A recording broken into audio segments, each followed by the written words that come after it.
दिलवा के बतिया सुनो गोरिया, लागे नहीं मनवा हमार गोरिया।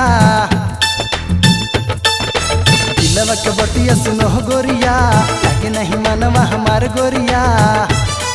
अब आवा चल यूपी बिहार धरिया,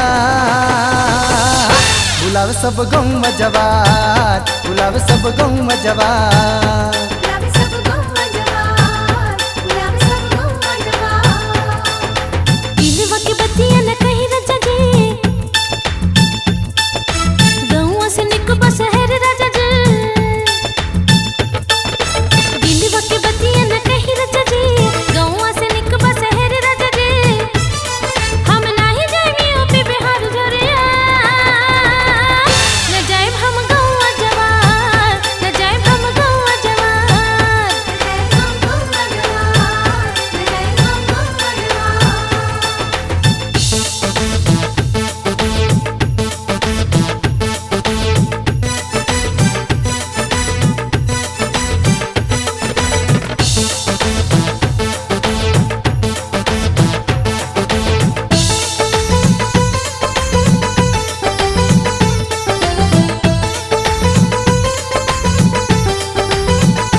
घूमल जाई खेत खलिहान हो, उहाँ मिली गोरी तोहके सबही के प्यार हो।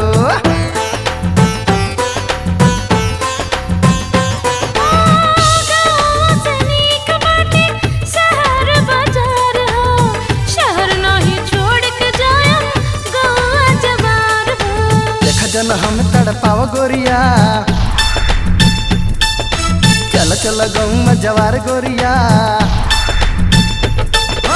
देख जन हमें तड़पाओ गोरिया, चल चल गाँव में जवार गोरिया। अब आवा चल यूपी बिहार झरिया, बुलावे सब गाँव में जवार, बुलावे सब गाँव में जवार।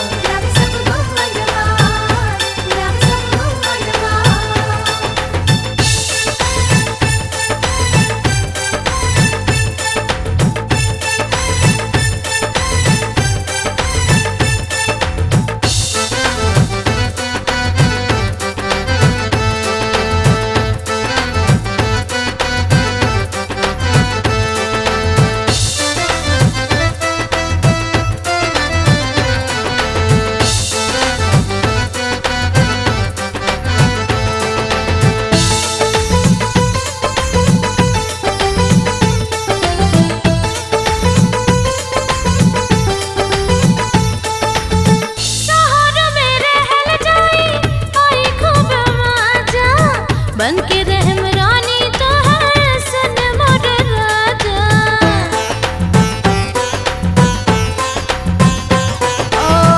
आज रानी बहिया में कोइल हमसे प्यार हो, दिलवा से दिलवा मिला लो मान बतिया हमार हो।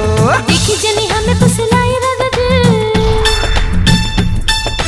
कुछ न हमें समझाई राजा जी। देखी जनी हमें फुसलाई राजा जी, कुछ न हमें समझाई राजा जी। हम नहीं जाएंगे यूपी बिहार झरिया, न जाएं हम गाँव में जवार, न जाएं हम गाँव में जवार।